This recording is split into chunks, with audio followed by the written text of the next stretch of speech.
200 টাকা দিলে, 1000 টাকা দিলে একদম সব মেয়ের নামে বাজে কথা সমাজে সরায় দেয়। যেটা একটা মেয়ের বিবাহ ঠিক হয়েছে, তাদের সাথে পারিবারিক দ্বন্দ্ব, আপনাকে বললো ভাই 5000 টাকা দিব, একটু বদনাম ছড়ায় দাও। জীবন তো অনেক পরের কথা, একটু ইলিশ মাছ কেনার জন্য 5000 টাকার বিনিময়ে একটা ভালো মেয়ের নামে অপবাদ দিয়ে আমি ইসলাম থেকে খারিজ হয়ে গেলাম। জীবন তো অনেক দূরে। সাহাবায়ে কেরাম জীবন দিয়েছেন আমার নবীজির জন্য। এখন জীবন যদি আমরা দিতে চাই, শুধুমাত্র আল্লাহ আর রাসূলের জন্য ছাড়া জীবন দেওয়া যাবে না। ওই জীবন কিন্তু দিয়ে আপনাকে আমাকে জাহান্নামে যাওয়া লাগবে। আমরা মানুষকে ভালোবেসে, মানুষের প্রেমে পড়ে, সেটা এমপির প্রেম হতে পারে, কোনো মহিলার প্রেম হতে পারে, প্রেমে পড়ে আমরা আমাদের জীবনকে ফাঁসি, ওই দড়িতে আমরা ফাঁসিতে ঝুলি না, গলায় দড়ি দিই না, এমনি খাই না, প্রেমে পড়ে তো করি।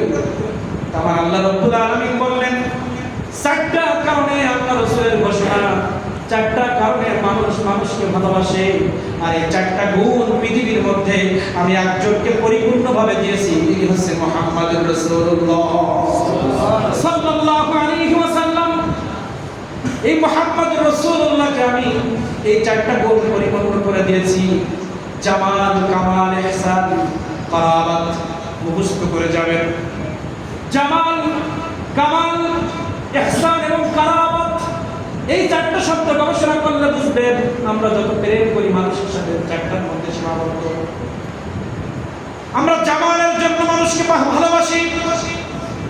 জামাল মানে বাহ্যিক সৌন্দর্য, তার ভুরুটা অনেক সুন্দর, চোখের তাকানোটা পলক পড়ার মতো না, একবার তাকাইলে আবার তাকা দিয়ে চায় সুন্দর চেহারা, চেহারা দিয়ে নূর চমকাচ্ছে, এজন্য ভালোবাসি।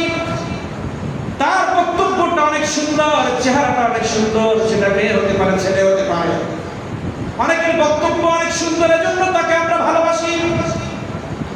আমার আল্লাহ রাব্বুল আলামিন বললেন চেহারার জন্য যদি তুমি ভালোবাসতে চাও, জামালের জন্য যদি তুমি ভালোবাসতে চাও, সবথেকে সুন্দর করে আমি মুহাম্মদুর রাসূলুল্লাহকে সৃষ্টি করেছি।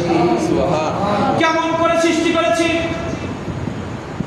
আব্দুল হক মুহাদ্দিস দেহলভী রাহমাতুল্লাহ আলাইহি, শাহ আব্দুল আজিজ দেহলভী রাহমাতুল্লাহ আলাইহি, তিনি কিতাবের মধ্যে বর্ণনা করেছেন আল্লাহ রাব্বুল আলামিন যত সৌন্দর্য পৃথিবীতে পাঠিয়েছে, সূর্যের মধ্যে কিছু সৌন্দর্য আছে, চাঁদের মধ্যে সৌন্দর্য আছে, মেয়ে জাতির মধ্যে সৌন্দর্য আছে, পুরুষ জাতির মধ্যে সৌন্দর্য আছে, রাস্তাঘাটের মধ্যে সৌন্দর্য আছে, আকাশের মধ্যে সৌন্দর্য আছে, সমুদ্রের মধ্যে সৌন্দর্য আছে, পাহাড়ের মধ্যে সৌন্দর্য আছে।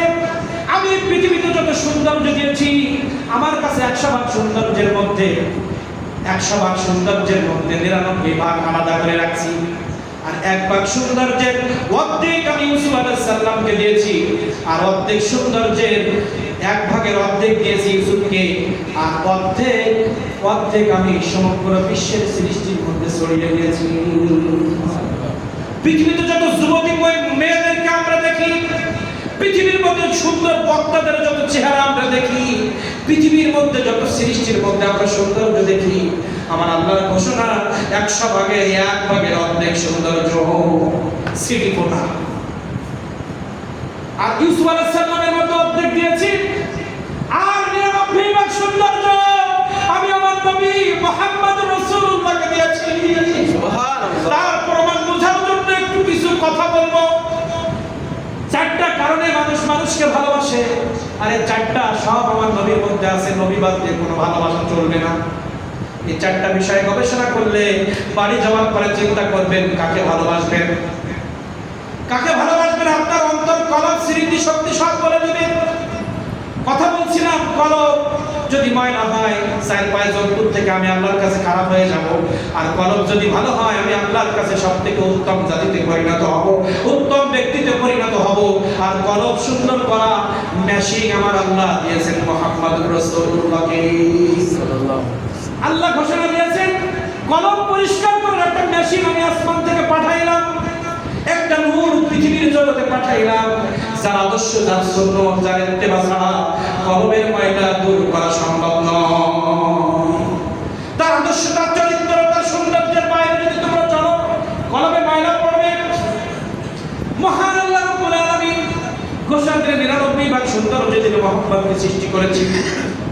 কি?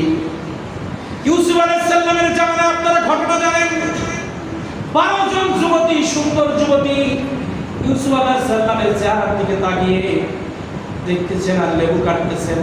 চেহারার মায়ায় পড়ে লেবু কাটতে গিয়ে হাত কেটেছে, তারা টের পায় নাই।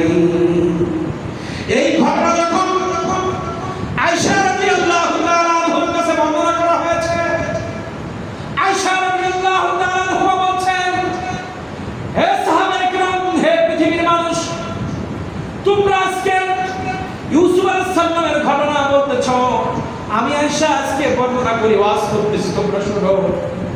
ওই ইউসুফ আলাইহিস সালামের চেহারা থেকে যে 12 জন যুবতী তাদের হাত কেটে ফেলেছিল, আমার স্বামী, আমার নবী মুহাম্মদুর রাসূলুল্লাহকে তারা যদি একটা জন দেখতো, তাদের কলিজা ছিঁড়ে যেত, তারা টের পাইত না। সুবহান। এটা হচ্ছে আয়েশা রাদিয়াল্লাহু তাআলার বক্তব্য। সুমাইয়া রাদিয়াল্লাহু তাআলা আমার নবীর চেহারার দিকে একবার তাকিয়েছে ভালোবাসা, একবার আমার নবীকে ভালোবাসার নজরে দেখার কারণে আবু জেহেল তার কলিজা কেড়ে নিয়েছে, তার ইজ্জত নষ্ট করেছে, তাকে হত্যা করেছে। কিন্তু নবীর চেহারা তার নজরের মধ্যে থাকার কারণে ওই তলোয়ার তীরের আঘাত সে আঘাত মনে করে নাই।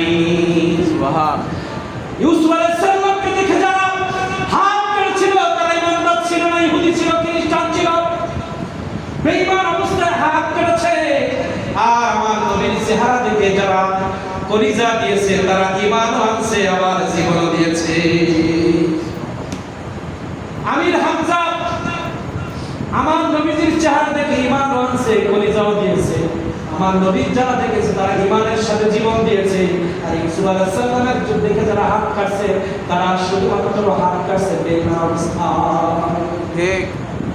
আমার নবীর চেহারা দেখে প্রেম হতে গেলে কি লাগবে? ঈমান লাগবে। এজন্য আল্লাহ তাআলা বলেছেন, আমি পৃথিবীর কোন নিয়ামত দিয়ে তোদেরকে অনুগ্রহ করি নাই, আমার নবীকে দিয়ে বড় অনুগ্রহ করেছি। আর এই অনুগ্রহটা এমন ভাবে আল্লাহ তাআলা নাযিল করেছে। আল্লাহ তাআলা বলছেন, আমি ইহুদিদেরকে, আল্লাহ তাআলা কোরআন মাজিদের ব্যাপারে বলছে, হুদাল লিন-নাস, সমগ্র পৃথিবী তুই হতে পারিস ইহুদি, খ্রিস্টান, বৌদ্ধ, হিন্দু, তুই যে ধর্মের হোস, তুই কোরআনের ছায়াতলে আসলে হেদায়েত পাবি। সব দল মত নির্বিশেষে, ধর্ম বর্ণ সব ডিভাইডেড ভুলে গিয়ে আমি সবার জন্য কোরআন মাজিদ নাযিল করেছি। আর নবীকে শুধুমাত্র ঈমানদারের জন্য নাযিল করেছি। কারণ নবীকে চিনতে হলে আগে ঈমান আনতে হবে। ঈমানের চক্ষু দিয়ে নবীর চেহারার দিকে তাকাইলে তোর কলিজা চলে যাবে, তুই টেরও পাবি না। ঠিক। এজন্য আল্লাহ তাআলা লাকাদ মান্নাল্লাহু আলাল ইহুদি আনসার মুনাফিক বলে নাই, লাকাদ মান্নাল্লাহু আলাল মুমিনিন বলেছে। আমি মুমিনদের জন্য অনুগ্রহ করে দয়া করে আমার নবীকে পাঠিয়েছি। সুবহান। তাই ঈমান না হলে নবী চেনা যাবে না, বেঈমান হলে নবী চেনা যাবে না। বেঈমানের চোখে দেখলে মিলাদুন নবীতে চুলকানি হবে, জুলুসে চুলকানি হবে, পিরামিড টাকারে চুলকানি হবে, জিকিরের মজলিসে চুলকানি হবে। আর ঈমানদারের চোখ দিয়ে যদি দেখেন, আমার নবীর প্রত্যেকটা শান মানের মধ্যে আপনি সম্মান দেখবেন, প্রেম দেখবেন, ভালোবাসা দেখবেন। ঠিক। নারায়ে তাকবীর, নারায়ে রিসালাত, পবিত্র ঈদে মিলাদুন নবী। বুঝে আসছে কিছু কথা? বুঝাইতে পারছি? তাহলে সাহাবায়ে কেরাম আমার নবীকে জীবনের থেকে বেশি ভালোবাসেন। তাহলে জামাল গেল, এবার কামাল। কামাল মানে চরিত্র, জামাল মানে বাহ্যিক, কামাল মানে কি? চরিত্র। এখন যদি চরিত্র দেখে আপনি প্রেম করতে যান, ভালোবাসা করতে যান, এই পৃথিবীর জমিনে কোন যুবতীর নামে আয়াত আছে চরিত্র সম্পর্কে? কোন এমপি মন্ত্রীর নামে কোন আয়াত আছে? এলাকার কোন নেতা, কোন ইমাম, কোন মুহাদ্দিস, কোন মুফাসসির তার নামে তার চরিত্র ফুলের মতো পবিত্র উত্তম এই সম্পর্কে কোন আয়াত আছে? তাহলে আমরা আজকে পৃথিবীর যেসব যুবতীর সৌন্দর্য দেখে আমাদের চরিত্র নষ্ট করছি, যে সমস্ত নেতার হুমকি দামকিতে তার চরিত্র খারাপ, তারপরে তাকে ভালোবাসছি, যার সার্টিফিকেট নাই, আর যার সার্টিফিকেট দিয়ে আল্লাহ তাআলা আইন্নাকা লাআলা খুলুকিন আযীম, এমন চরিত্র দিয়ে আমি পৃথিবীতে আর কাউকে পাঠাই নাই। সুবহান। তাহলে জামাল দিয়ে যদি আপনি মুহাব্বত করেন, নবী সাল্লাল্লাহু আলাইহি ওয়াসাল্লাম, জামাল এবং কামাল, জামাল মানে সৌন্দর্য, তাহলে সৌন্দর্য দলিল পেয়েছেন? আল্লাহ তাআলা বলেছে, আমি নবীর মতো সৌন্দর্য কাউকে বানাই না। আর কামাল মানে তার চরিত্র তার কথাবার্তা দিয়ে যদি তুমি কারো, অনেকে আছে না বক্তার কথায় বেরিয়ে পড়ে, সুন্দর ওয়াজ করে হুজুরের ভক্ত হয়ে গেছে, কিন্তু এদিকে আমার নবীজির সামনে বেয়াদবি করে, এদিকে ভক্ত। কোন বক্তার বক্তব্য শুনে যদি আপনি প্রেম করেন, নবীর আদর্শ, নবীর মহাব্বত আছে কিনা, নবীর সম্মান যখন বলে, সাহাবায়ে কেরামের সামনে যখন কথা বলে, কোনো বেয়াদবি করে কিনা, এটা শুনে তারপর অশুনে। জান্নাত প্রাপ্ত সাহাবীদের সাথে কথা বলতে গেলে বেয়াদবি আছে কিনা দেখতে হবে। তাহলে আপনি চরিত্র বক্তব্য শুনে যদি কাউকে প্রেম করতে যান, তা আমার নবীর উপরে বক্তব্য কেউ বিকৃতি দিতে পারছে? আমার নবীর চুলের আগা থেকে পার আগা পর্যন্ত, নখের আগা পর্যন্ত সব মর্যাদা দিয়ে বলা হয়। এখানে দাঁড়িয়ে আকাশকে, চন্দ্রকে ইশারা করেছে, দ্বিখণ্ডিত হয়েছে। কোন নেতা পারবে পৃথিবীতে, কোন আলেম পারবে? আপনি সেই আলেমের থেকে নবীকে ভুলে গেলেন, নেতার থেকে আমার নবীর আদর্শ ভুলে গেলেন। কোন ব্যক্তির চরিত্র, কোন ব্যক্তির বক্তব্য, কোন ব্যক্তির চলাফেরা, উঠা বসা থেকে যদি মহব্বত করতে হয়, আমার নবীকে সিরিয়ালে আগে রাখতে হবে। আর এখন নবী নাই, কাকে দেখবেন? আমার নবীর পরিপূর্ণ ইত্তেবা, পরিপূর্ণ সুন্নতের আমল যে পীর মাসায়েখ করবেন, যে হক্কানি আলেম করবেন, আমরা তার চরিত্রবান হব। ঠিক ঠিক আছে কথা। আসেন, আমার নবীজির পজিশন কেমন আপনি আমি চরিত্র দেখে ভালোবাসবেন। আমার নবীর চরিত্র একটু শুনবেন। পৃথিবীর জমিনে আদম আলাইহিস সালাম থেকে ঈসা আলাইহিস সালাম পর্যন্ত 1,24,000 মতান্তরে 2,24,000 নবীর কাছে জিবরাইল আলাইহিস সালাম আসছে। হাদিস সাক্ষ্য 1,24,000 মতান্তরে 2,24,000 নবীর কাছে যতবার জিবরাইল আলাইহিস সালাম আসছে, অঙ্ক কষে যদি দেখা হয়, প্রত্যেক নবীর ভাগে 3 বার করে পড়বে। আর মুহাম্মদুর রাসূলুল্লাহর কাছে জিবরাইল 24,000 বার আছে। 1,24,000 মতান্তরে 2,24,000 নবীর অনেক মর্যাদা ছিল।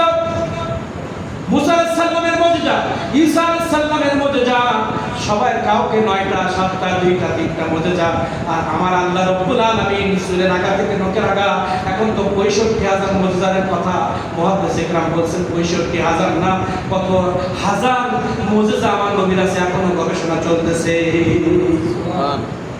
3,000 পর্যন্ত বাংলা বইতে, লাইব্রেরিতে পাওয়া যাচ্ছে, কিন্তু 65,000 মর্যাদা এটা কম, এটা গবেষণা করে বেড়ে গেছে, কিন্তু এর থেকে আরো বেশি আছে।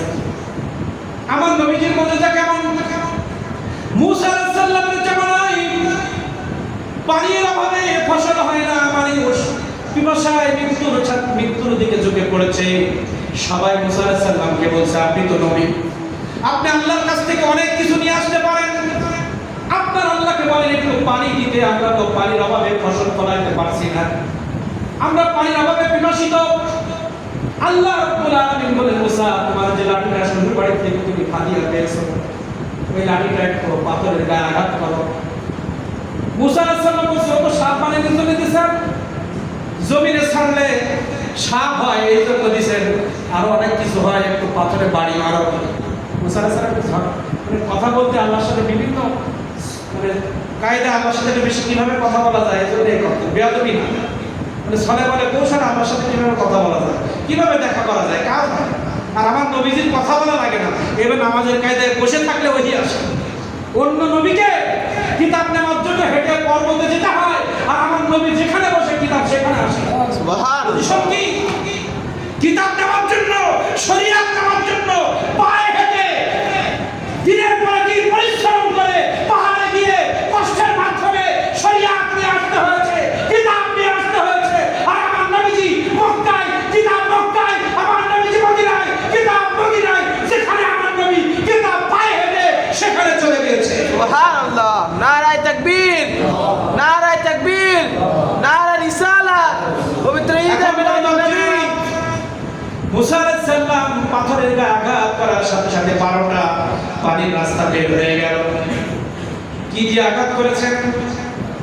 লাঠি দিয়ে আঘাত করেছেন। হুদায়বিয়ার সঙ্গে আমাদের কোরআন আছে, ইমাম সাহেব আছে। হুদায়বিয়ার যুদ্ধের সময়, যুদ্ধের ময়দানে সাহাবায়ে কেরাম এসে বলছে, আল্লাহর রাসূল, যত পানি এনেছিলাম সব শেষ হয়ে গেছে, পানির তৃষ্ণায় কলিজা থরথর করে কাঁপছে, জানটা বেরিয়ে যাবে। আমার নবীজি বলছেন, পাত্রগুলো আমার সামনে নিয়ে আসো। প্রত্যেক পানির পাত্রগুলো আমার নবীজির সামনে আনা হলো। আমার নবী মুহাম্মদুর রাসূলুল্লাহ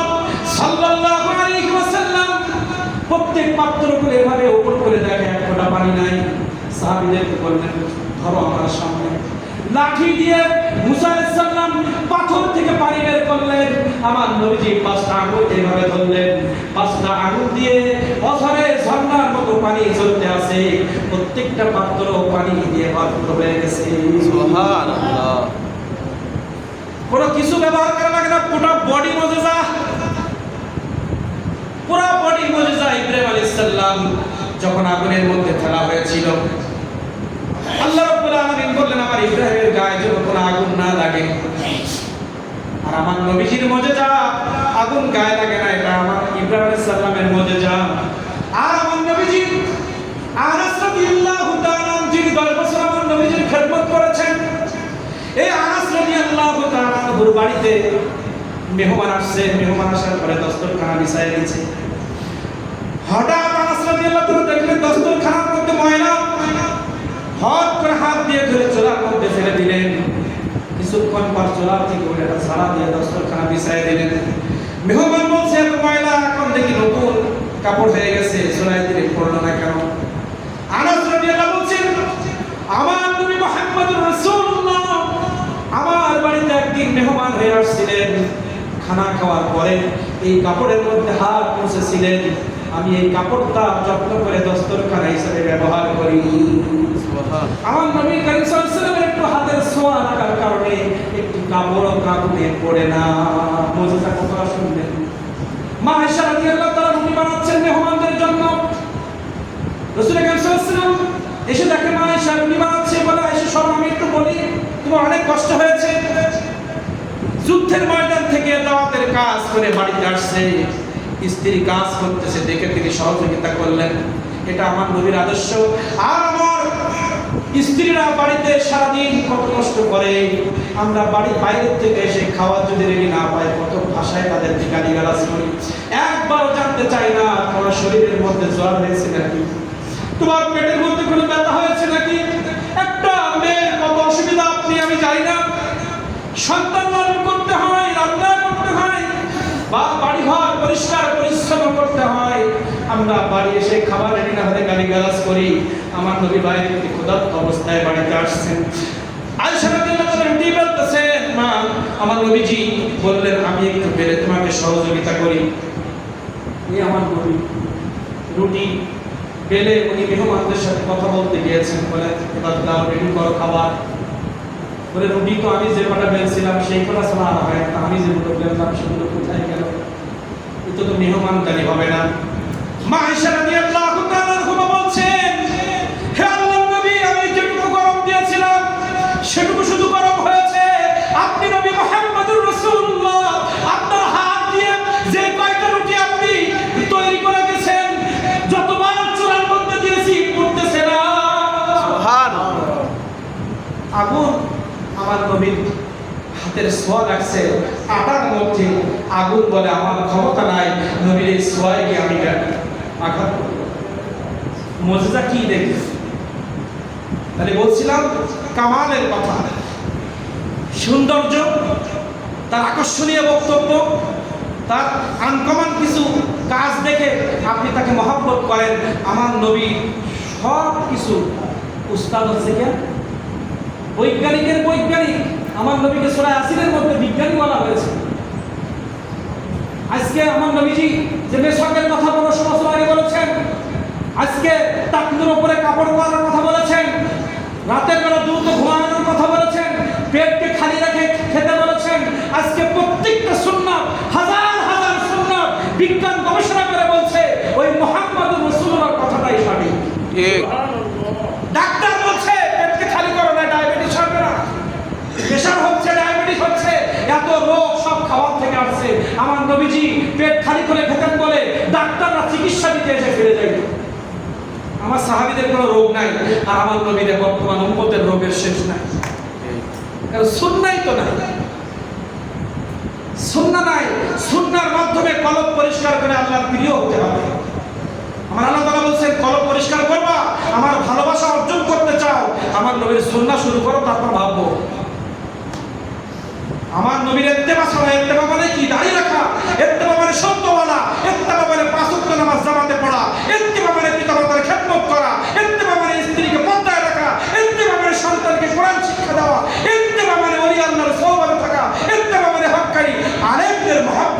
আমাদের সৌভাগ্য থাকা ঠিক। কোনটা আছে আমাদের?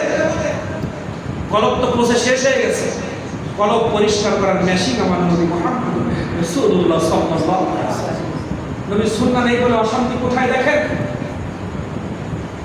আজকে মসজিদে নবীর সুন্নাহর বাস্তবায়ন নাই। আজকে আমার স্ত্রী আমার কথা শুনে না, কারণ স্ত্রীকে আমি সেই কোরআন মাজিদ শিক্ষা দিতে পারি নাই, পর্দার গুরুত্ব বুঝাইতে পারি নাই। এলো কথাটি তার সাথে ব্যবহার করি, প্রয়োজনে গায়ে আঘাত করি, যেটা সুন্নাহ বিরোধী। ইচ্ছা মতো গালিগালাজ করি, বাপ মা তুলে গালিগালাজ করি, খাবার দিতে দেরি হলে গালিগালাজ করি, সুন্নাহ বিরোধী। কোন স্ত্রী আপনার আমার কথা যদি না শোনে, আপনি তাকে তালাক দেন, ডেকে বিচার করেন, কিন্তু গায়ে হাত তুলবেন কেন? সব জায়গায় আমার নবীর আদর্শ নাই। চাকরির মধ্যে ঘুষ, এটা সুন্নাহ বিরোধী। ব্যবসার মধ্যে সুদ, এটা সুন্নাত বিরোধী। দেশের টাকা বাইরে পাচার করা সুন্নাত বিরোধী। মানুষের পরে জুলুম করা সুন্নাত বিরোধী। 100 জনের খাবার চুরি করে নিজের গোডাউনের মধ্যে ঢোকানো, এটা সুন্নাহ বিরোধী। ঠিক। আজকে সুন্নাহ বিরোধী চলার কারণে দেশে এত বন্যা। আপনি যদি বন্যার কাছে প্রশ্ন করেন, বন্যা বলবেন। শীতের কাছে প্রশ্ন করেন, এখন অন টাইমে গরম কেন, আপনি আবহাওয়ার কাছে প্রশ্ন করেন। তোরা নবীর সুন্নাত থেকে দূরে সরেছিস, আমি আবহাওয়া আমার কিছু পারব না। বন্যা বলবে তোরা নবীর সুন্নাহ মান, বন্যায় তোরা ক্ষতিগ্রস্ত হবি না, কারণ নবীর আদর্শ নিয়ে চলতে হেফাজত করবেন কে? কথা বলে। আজকে নবীর সুন্নাহ মেনে যদি রাষ্ট্র চলতো, তাহলে এইভাবে মানুষকে ফেলে রেখে পালিয়ে বেড়াতে হতো না। সবাই পালাবে, হাসরের ময়দানে সবাই পালাবে। যে নেতার কারণে রাসূলের সুন্নাহ ভুলে গেলেন, যে স্ত্রীর কারণে রাসূলের সুন্নাহ ভুলে গেলেন, যে প্রতিবেশী খুশি করতে গিয়ে বাবা মার শরীরে আঘাত করলেন, যে প্রতিবেশীর কান পড়া শুনে বাবাকে সংসার থেকে আলাদা করলেন, যে প্রতিবেশীর শয়তানি কুমন্ত্রণা শুনে ভাইকে পর করে দিলেন, যে প্রতিবেশীর কান পড়া শুনে আপনি অন্য প্রতিবেশীর গায়ে আঘাত করলেন, সবকিছু কি সুন্নাহ বিরোধী না? কি বিরোধী? সুন্নাহ বিরোধী। আজকে যাদের পরামর্শে বউয়ের মায়ের পড়ে বাবা মাকে বল করলেন, আর বাবা মার কান্না শুনে বউকে মারলেন, সুন্নাত বিরোধী। কোথাও আদর্শ নাই। আজকে যদি নবীর আদর্শ থাকতো, এই গ্যাঞ্জামগুলো ঘটতো না। কেন্দ্রগুলো ঘটতো? নবীর আদর্শ থাকলে এগুলো সমাজের মধ্যে ঘটতো না। আমরা কোথাও নবীর আদর্শ নেই, এজন্য সব জায়গায় অশান্তি। ব্যক্তি জীবন থেকে শুরু করে, পারিবারিক জীবন থেকে শুরু করে, রাষ্ট্রীয় জীবন থেকে শুরু করে সুন্নাহর আমল নাই। আসেন বাপজায়েরা, আজকে ব্যক্তি জীবন থেকে আমরা অববদ্ধ হই, ব্যক্তি জীবন সুন্নতে ভরে ফেলবো, পরিবার সুন্নতের আমল প্রচলন করব, সমাজের মধ্যে আমাদের সাধ্যমতো সুন্নতের আমলের বয়ান করব। বেশি বেশি করে শানে রিসালাত, রাসূলের মহব্বতের বয়ান করব। আমাদের জীবন পরিবর্তন হয়ে যাবে। কি হয়ে যাবে? পরিবর্তন হয়ে যাবে। শেষ করে দিচ্ছি, কিন্তু শেষ করে দেই, চলবে? কথা বলে মহব্বত শুধু জোরে বলতে হবে, চলবে না বন্ধ হবে? চলবে। ভয় পাচ্ছেন নাকি? পরের দিন সকালে কেউ কি বলবে না তুমি বললে এখানে পড়ুক, চলবে তোমার জন্য, আমাকে ঘুমে ডিস্টার্ব হয়েছে, এই ভয়টা জোরে বলতে হবে, চলবে। বন্ধ করে দিচ্ছি, অসুবিধা নেই। যেটা বলছিলাম, ইহসান, কারণ দয়া দেখে যদি তার প্রেম করেন, আমার নবীজির উপরে দয়া পৃথিবীতে কেউ দেখাইতে পারে না। আমার নবীজির একটা চরিত্র হচ্ছে ইহসান। ইহসান মানে দয়ালু, করুণা করে যিনি। আমি বিপদে পড়ছি, একজন 10,000 টাকা দিয়ে আমাকে করুণা করছে, আমি তার ভক্ত হয়ে গেলাম। আমার চিকিৎসা, ক্যান্সার হয়েছে, একজন 1 লাখ টাকা দিয়ে আমাকে করুণা করেছে, আমি তাই তার ভক্ত হলাম। আমার আল্লাহ রাব্বুল আলামিন বললেন, ওয়া আরসালনাকা ইল্লা রাহমাতাল লিল আলামিন। যদি রহমত দেখে, করুণা দেখে কাউকে প্রেম করো, আমি আল্লাহ রুবুবিয়াত যেখানে আমি আল্লাহ রব্বুল আলহামদুলিল্লাহি রাব্বিল আলামিন, আমি রবের রুবুবিয়াত যেখানে, সেখানে আমার নবীজির রহমত রয়েছে। প্রত্যেক সৃষ্টির মধ্যে আমার নবীর করুণা রয়েছে, দয়া রয়েছে, আমার নবীর প্রেম রয়েছে। তোমরা করুণা দেখে তার ভক্ত হও। আমার নবীর করুণা না থাকলে সন্তানের মধ্যে বরকত আসবে না। আমার নবীর সুন্নাহ এটাই রহমত। আমার নবীর সুন্নাহ তোমার সন্তানের মধ্যে ঢুকাও, তোমার সন্তান তোমার গোলামি করবে, তোমার সন্তান তোমার ইজ্জতকে আকার সত্যি করে দেবে। 10 লাখ টাকা খরচ করে ডাক্তার বানাইলা, সন্তান কসাই হয়ে গেল, আমার নবীর সুন্নাত ঢোকাইতে পারো নাই, 10 লাখ টাকা বেফারে চলে গেল। আর নবীর সুন্নাত ঢোকায় যদি ডাক্তার বানাইতা, ডাক্তার হয়ে কসাই হতো না। আর আমার নবীর সুন্নাত মেরে যদি সে কসাই না হয়, তাহলে ডাক্তারে বরকত দিল কে? রাহমাতুল লিল আলামিন কেন বললেন? ইমাম মুয়াজ্জিন থেকে শুরু করে পৃথিবীর প্রত্যেক শ্রেণীর মানুষ, সে যে যে পদে থাকুক না কেন, তার পদের মধ্যে যদি আমার নবীর সুন্নাহ না থাকে, কোনো বরকত থাকবে না, কোনো রহমত সে পাবে না। কারণ রহমাতুল লিল আলামিন, রহমত দেবে যিনি, তিনি হচ্ছে মুহাম্মদুর রাসূলুল্লাহ। আল্লাহর ঘোষণা, কার ঘোষণা? কারাবাত বলে আলোচনা শেষ করব। নৈকট্য, নৈকট্য মানে রক্তের সম্পর্ক বা কাছাকাছি যারা থাকে তাদের প্রেম করি আমরা। স্ত্রী আমার বউ, তারে আমি প্রেম করি। সন্তান আমার ঔরসে আসছে স্ত্রীর গর্ভে, আমার নিজের সন্তান, তার শরীরে আমার রক্ত আছে, এই জন্য তাকে প্রেম করি। আমার চেয়ারম্যান সাহেব আমারটা কাপ করে দিছে, এই জন্য তাকে আমি প্রেম করি, ঠিক না? কারাবাত, প্রেম। পৃথিবীর বিভিন্ন কারণে মানুষকে মানুষ ভালোবাসে।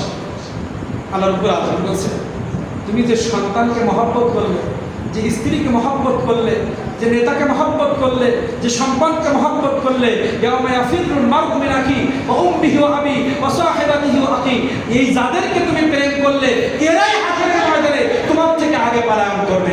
ইস্তাওয়াররা আল্লাযী নাত্তাবিউ মিনাল্লাযী নাত্তাবাউ ওয়া রাআউল আযাব, কর্মীরা নেতার থেকে পালায়ন করবে, নেতা কর্মী রেখে পালায়ন করবে। যে কর্মী নেতার কারণে ইসলাম ভুলে গেল, সুন্নাহ ভুলে গেল, ওই কর্মী থেকে নেতা আগে পালাবে। আর যে নেতা কর্মীর মহব্বত করে মানুষের টাকাগুলো চুরি করে নেতা কর্মীদেরকে ভালো পোশাক কিনে দিল, টাকা পয়সা দিল, গাড়ি বাড়ি করে দিল, গরিব মানুষ পাইল কিনা, এই কর্মী না থাকলে তো আমি ইলেকশনে জিততে পারবো না, এজন্য সব গরিবের টাকাগুলো দিয়ে কর্মীর বাড়ি ভর্তি করে দিলেন। ওই নেতাকে বলছি, ওই কর্মী আগে পালাবে।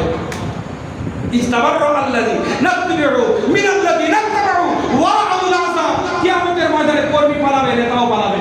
আর আমাদের জন্য ইয়াউমা ইয়াফিরুল মারউ মিন আখি ওয়া উম্মিহি ওয়া আবি ওয়া সাহিবাতিহি ওয়া আখি, তোমার ভাই, তোমার স্ত্রী, তোমার বাবা মা সবাই তোমাকে রেখে পালাবে, কিন্তু একজন তোমার সঙ্গে থাকবে জান্নাতে দাঁড়ানো পর্যন্ত, তিনি হচ্ছে মুহাম্মদুর রাসূলুল্লাহ সাল্লাল্লাহু আলাইহি ওয়াসাল্লাম। তাহলে করামতের দিক দিয়ে যদি মহব্বত করতে হয়, নৈকট্য, এখানে নবী ছাড়া পথ নাই। আমরা যদি মহব্বত ভাই হিসাবে, বোন হিসাবে, মা হিসাবে, বাবা হিসাবে, প্রতিবেশী হিসাবে করি, তা কিয়ামতের ময়দানে যদি তারা আমার থেকে পালায়, তার মহব্বতের লাভ আছে? যিনি আমাদের উপকার করবেন, ওয়ালাসাউফা ইউতিকা রাব্বুকা ফাতারদা, একজন উম্মত জাহান্নামে থাকতে আল্লাহ রাসূলকে, রাসূল বলবে আমি খুশি হব না। আল্লাহ রাসূলকে এই আয়াত দুনিয়ায় নাজিল হয়েছে, কিন্তু বাস্তবায়ন হবে কিয়ামতে। দুনিয়াতে আল্লাহ চাই নাই। আল্লাহ রাসূল যদি দুনিয়ায় চাইতেন যে এই আয়াতের কার্যকারিতা দুনিয়া হয়ে যেত, আমার নবী দুনিয়ায় চাননি বিধায় এই আয়াতের বাস্তবায়ন হবে হাসরে। আল্লাহ তাআলা বলেছেন, নবী আপনি যতক্ষণ চাবেন ততক্ষণ দেবেন। তাহলে আমরা যারা মিলাদুন নবী করছি, কবরে যাবে, বাবা যাবে, মা যাবে, স্ত্রী যাবে, শুধু মা রব্বুকা মা কুনতা তাকুন হাযা হাক্কি রাজুল, প্রশ্ন হবে না তোমার নবীকে, তোমার দিন কি, তোমার আল্লাহকে? দিন বলা সহজ হবে, আল্লাহ বলা সহজ হবে, নবী চেনা কঠিন হবে। কারণ নবীর 63 বছর জীবনে বহু সুন্নাহ আমরা পালন করি না। নবীর মহব্বতে, নবীর সম্মান বলতে গিয়ে বেয়াদবি করেছি, নবীজির স্ত্রীর কথা বলতে গিয়ে বেয়াদবি করেছি, নবীর কলিজার টুকরা সাহাবায়ে কেরাম যাদেরকে জান্নাত দিয়েছেন নবীর মহব্বতের কারণে, খন্দকের যুদ্ধে সাহাবায়ে কেরাম এসে বলছে, খোদায় পেটের পাথর বেঁধেছি। একজন সাহাবী এসে বলছে, আমার পেটে পাথর বেঁধেছি। আমার নবী বলছে, কাপড় উঠাও, কয়টা পাথর? একটা। আমার নবী বলছে, আমি 2টা বেঁধেছি। নবীজি সাহাবীদের এত মহব্বত করতেন, সাহাবীরা খায় নাই, নবীও খায় নাই। এত মহব্বত সাহাবীদের প্রতি ছিল, এত মহব্বত উম্মতের প্রতি। নিজে জুতো সেলাই করেছেন, শ্রমিক ছিলেন, যেন আমার উম্মতরা জুতো সেলাই করলে মানুষ ঠাট্টা না করতে পারে, শ্রমিক হলে যেন তাকে ঠাট্টা না করে।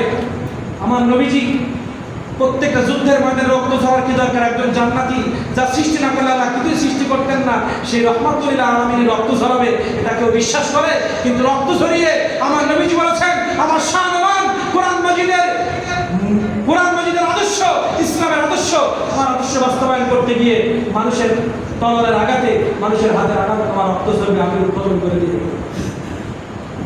আফসোসজনক না হয়, আমার নবীজি প্রত্যেকটা কাজে অংশগ্রহণ করে আমাদেরকে বলে গিয়েছেন, আফসোস করো না, আমার উম্মতের প্রত্যেকটা কাজ আমার নবীজি করে গিয়েছে। আল্লাহ তাআলা আমাদের সবাইকে যেটুকু আলোচনা করেছে, ঈমান পোক্ত হওয়ার 3টা সবকের কথা বলেছি, আর ভালোবাসার ক্ষেত্রে 4টা কথা বলেছি, যে কারণে আমরা ভালোবাসি। এই সব ভালোবাসার প্যাকেজ সব থেকে দামি আমার নবী মুহাম্মদ রাসূলুল্লাহ। সবাই আমার থেকে পালাবে, আর নবী আমার খুঁজবে, আমার কোন উম্মত কোন জাহান্নামে আছে, পাগল হয়ে যাবে আমার নবী। জীবনে একটা সুন্নাত যদি মেনে থাকে, তার জন্য আমার নবীর সাফায়াত করবে, দৌড়ে দৌড়ে যাবেন, জাহান্নামে যাবে, আর আমার কাছে যাকে নিয়ে ঘুমায় সে পালাবে। আল্লাহ তাআলা আমাদের সবাইকে নবীর আদর্শ মেনে, নবীর সুন্নাত মেনে চলার তৌফিক আল্লাহ তাআলা দান করুন। ওয়া আখির দাওয়ানা আলহামদুলিল্লাহি রাব্বিল আলামিন।